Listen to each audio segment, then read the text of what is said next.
नमस्कार दोस्तों, वैदिक मंथन चैनल में आपका स्वागत है। आपने पिछली वीडियो में देखा कि अद्भुत भारत लेखक ए.एल. वासम ने क्या क्या लिखा है।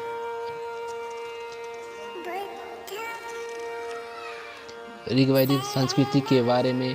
ऋग्वैदिक संस्कृति में भरत कबीले का राजा और पुरुष कबीला, कुरु कबीला, 3 कबीला रहता था। इसमें आर्यों के बारे में कुछ अच्छी बातें भी बताई। फिर उन्होंने उत्तर वैदिक काल के बारे में बताया। आज हम देखते हैं दूसरी पुस्तक, प्रारंभिक भारत का आर्थिक और सामाजिक इतिहास। लेखक हैं राम शरण शर्मा जी, हिंदी माध्यम कार्यान्वयन निदेशालय, दिल्ली विश्वविद्यालय से। आइए शुरू करते हैं। राम शरण शर्मा जी के कुछ लिखे हुए अंशों को देखते हैं और समझते हैं इन्होंने क्या क्या अपनी पुस्तकों में लिखा। पेज नंबर 25-26 में इन्होंने लिखा है, वैदिक साहित्य में ऋग्वेद प्राचीनतम। इसकी रचना ईसा पूर्व 1500 के लगभग या उससे पहले हुई। ऋग्वेद के प्रथम और दसम मंडल बहुत बाद के माने जाते हैं। 10वें मंडल के पुरुष सूक्त में कहा गया है कि ब्राह्मण विराट पुरुष के सिर से पैदा, राजन्य क्षत्रिय उसके बाहों से निकला, वैश्य उसकी जंघा से निकला और शूद्र उसके पैर से निकला। उस उक्ति को संक्षिप्त माना जाता है। इसके आधार पर कोई यह नहीं कह सकता है कि वर्ण व्यवस्था ऋग्वेद काल से चली आ रही है। यहाँ यह उल्लेखनीय है कि प्राचीन पुस्तकों में आसानी से प्रारंभ में या अंत में जोड़ तोड़ किया जा सकता था। इसलिए वैदिक साहित्य का या इस प्रकार के अन्य साहित्य के अध्ययन में ग्रंथ के विभिन्न सुस्पष्ट स्तरों पर बराबर ध्यान रखना पड़ेगा, नहीं तो इतिहास निर्माण सही ढंग से नहीं हो पाएगा। अथर्ववेद में जादू टोने पाए जाते हैं और बीमारियों से कैसे छुटकारा पाया जाए, इसके उपाय मिलते हैं। इसका समय ईसा पूर्व 1000 के बाद रखा जाता है। इसमें अवैदिक संस्कृतियों के तत्वों की प्रधानता है। यजुर्वेद का काल लगभग अथर्ववेद जैसा ही है और इसमें अनेक विधि विधान और अनुष्ठान है। उत्तर वैदिक काल के अनुष्ठानों के द्वारा शूद्रों को धीरे धीरे अग्नि के अधिकार से वंचित किया जाता है। स्मृतियों का रचना काल लगभग 200 वर्ष ईसा पूर्व से 9वीं शताब्दी तक है, परंतु अधिकांश स्मृतियों की रचना 6वीं शताब्दी तक समाप्त हो गई है। कई विद्वानों का विचार है कि पुराणों में क्षत्रियों की परंपरा पाई जाती है।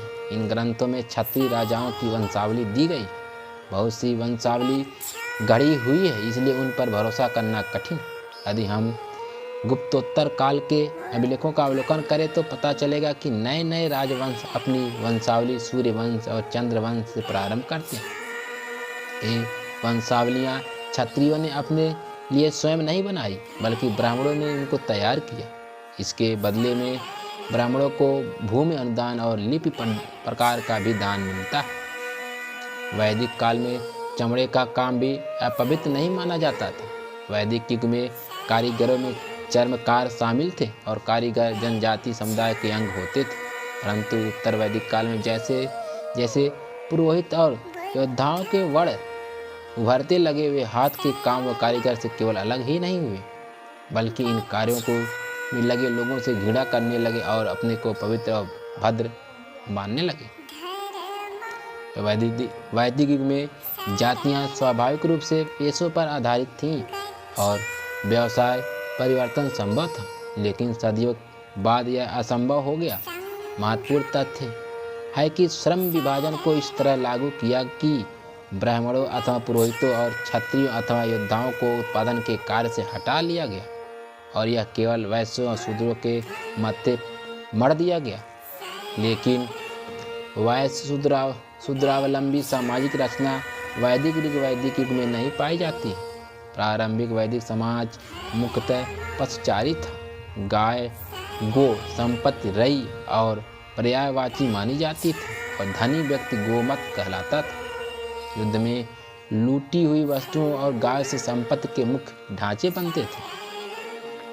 पेज नंबर 47 और 48 में लिखा है, ऋग्वेद में वर्ण अथवा वर्ग के नाम पर नहीं बल्कि कबीलाई जात के नाम पर लोग संगठित होते थे। परवर्ती वैदिक काल में भी कृषि का विकास उतना नहीं हुआ था। पुरोहित अपने प्रार्थनाओं और धार्मिक अनुष्ठानों के बल पर देवताओं को प्रसन्न कर राजा के लिए विजय श्री हासिल करने वाले माने जाते थे। वैदिक युग के अंत में धीरे धीरे ब्राह्मण अन्य सभी प्रकार के पुरोहितों को हटाकर पुरोहित वर्ग का एक मात्र प्रतिनिधि बन गया और सारी दक्षिणा के आधे का हकदार बन गया। खेती और दस्तकारी में लोहे के व्यापक प्रयोग की शुरुआत के साथ 6ठी सदी ईसा पूर्व में ऐसी परिस्थिति पैदा हुई जिसमें अंततः कबीलाई पशुचारी और प्राय सत्तावादी वैदिक समाज बदलकर पूर्ण विकसित कृषि आधारित और वर्ग विभाजित समाज बन गया। किसानों, कारीगरों, भाड़े के मजदूरों और खेतिहर गुलामों के द्वारा पैदा किए गए सामाजिक अधिवेश के उपयोग के लिए वर्ण व्यवस्था का आविष्कार हुआ। द्विजों को वेद अध्ययन और यज्ञोपवीत धारणा का अधिकारी बनाया गया और चौथे वर्ण के सदस्य अथवा शूद्रों को इससे अलग रखा गया। ब्राह्मण और क्षत्रिय दोनों किसानों और कारीगरों द्वारा किए गए करों, उपहारों और श्रम पर जीवन यापन करते थे। इसलिए कभी कभी इन दोनों के बीच हिस्सा पाने के लिए झगड़े हो जाते थे, लेकिन ये झगड़े वैश्यों और शूद्रों के विरोध का सामना करने के लिए निपटा लिए जाते थे। गुप्त और गुप्तोत्तर काल में बड़ी तेजी से जातियों की संख्या बढ़ी। बहुत हद तक जनजातीय इलाकों में भू अनुदानों के कारण ऐसा हुआ। यद्यपि भारतीयों को लेखन कला की जानकारी 2500 ईसा पूर्व में ही थी, फिर भी उनका प्राचीनतम सुपाठ्य आलेख ईसा पूर्व 3री शताब्दी के पिछले का नहीं मिलता है। हड़प्पा युग के अंत तथा अशोक के शासन काल के बीच के अभिलेख अभी तक नहीं मिले। यद्यपि रूप, विधान और विषय वस्तु के आधार पर वैदिक साहित्य 1500 ईसा पूर्व का माना जाता है। यद्यपि इसकी प्राचीनतम पांडुलिपि मध्यकाल में मिलती है।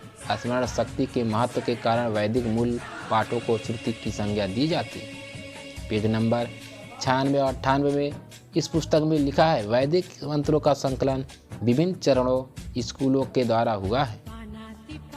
शिष्यों की विभिन्न पीढ़ियों ने उनका संरक्षण किया और ईमानदारी के साथ बिना परिवर्तन के उनका पाठ चलाते रहे। भारत पर सिकंदर की चढ़ाई यद्यपि प्राचीन विश्व के इतिहास में बड़ी घटना थी, फिर भी उसकी विजय का उल्लेख किसी प्राचीन भारतीय लेख में नहीं मिलता है। वैदिक युग के बाद से ही ज्योतिष संबंधी अनेक प्रथाएं आदिम जातियों से अपनाई गई। ब्राह्मणवादी सामाजिक व्यवस्था के हित में इनको विस्तृत और परिष्कृत किया गया। राजा से लेकर किसान तक और ब्राह्मण से लेकर शूद्र तक समाज के सभी वर्गों को इन अंधविश्वासों में आस्था थी, जिससे वे सब एक वैचारिक सूत्र से बंधे थे। पुनर्जन्म की भावना और स्वर्ग एवं नरक की धारणा में विश्वास का प्रसार ब्राह्मणवादी लेखकों ने किया। पेज नंबर 113 में लिखा है, यद्यपि भारत में वैदिक काल के बाद से संस्कृत भाषा का प्रयोग होता था और 5वीं शताब्दी ईसा पूर्व से संस्कृत में अनेक प्रकार के सूत्रों की रचना हो रही थी, फिर भी वैदिकोत्तर काल के सुधारवादी धार्मिक संप्रदायों में इस भाषा का प्रयोग नहीं किया। इसके विपरीत जैनों और बौद्धों ने जनता द्वारा बोली और समझी जाने वाली भाषा को अपनाना अधिक पसंद की। यूनानी प्रभाव के कारण भारतीयों ने जन्म कुंडली विकसित की। पेज नंबर 114 से 122 में लिखा है, आर्यों और हड़प्पा वासियों के भौतिक जीवन में जो उल्लेखनीय अंतर दिखाई देता है वह धातुओं के उपयोग में नहीं वरन इस तथ्य में निहित है। ऋग वैदिक काल में शहरों का अस्तित्व प्राय एकदम नहीं है। आर्यों को अनाज की केवल एक किस्म यव की जानकारी थी। इसे या तो विभिन्न अनाजों का सूचक जात नाम माना जाना चाहिए था या फिर इसका शाब्दिक अर्थ जौ ग्रहण किया जाना चाहिए। ऋग्वैदिक काल के आरंभ में पशुपालन सबसे अधिक महत्वपूर्ण व्यवसाय था। इसके महत्व का अनुमान इस बात से लगाया जा सकता है कि गविष्ट, जिसका शाब्दिक अर्थ गायों की खोज का पर्याय माना जाता था। गायों के लिए प्रार्थनाएं की जाती थी और पुत्री और दुतिहित्रे कहते थे, जिसका शाब्दिक अर्थ है गाय दुहने वाली। यह बात बड़ी अजीब लगती है कि सारी भारी वर्षा वाले मैदानों में कृषि उत्पादन पर आधारित हड़प्पाई चरण की नगर व्यवस्था के बाद 7 नदियों वाले इस प्रदेश में पशुचारी अव्यवस्था का आविर्भाव हुआ हो। ऋग्वैदिक काल में लोगों को रुई की जानकारी नहीं थी, हालांकि हड़प्पाई जनों को यह जानकारी थी। ऋग्वैदिक समाज में विनिमय, वितरण या उपभोग का स्वरूप क्या था, इनके बारे में कोई स्पष्ट विचार उपलब्ध नहीं है। पेज नंबर 134 से 136 में लिखा है, चूंकि ऋग्वैदिक आर्य मुख्यतः युद्ध में लगे रहते थे, अतः उनके पास व्यापार के लिए अपेक्षित अधिवेश उत्पादन के लिए कोई समय नहीं था। उत्तर वैदिक काल में आर्य सिंधु घाटी और उसकी सहायक नदियों के मैदानों से सिंधु गंगा विभाजक और उच्च गंगा द्रोणी के विस्तार में आ गए।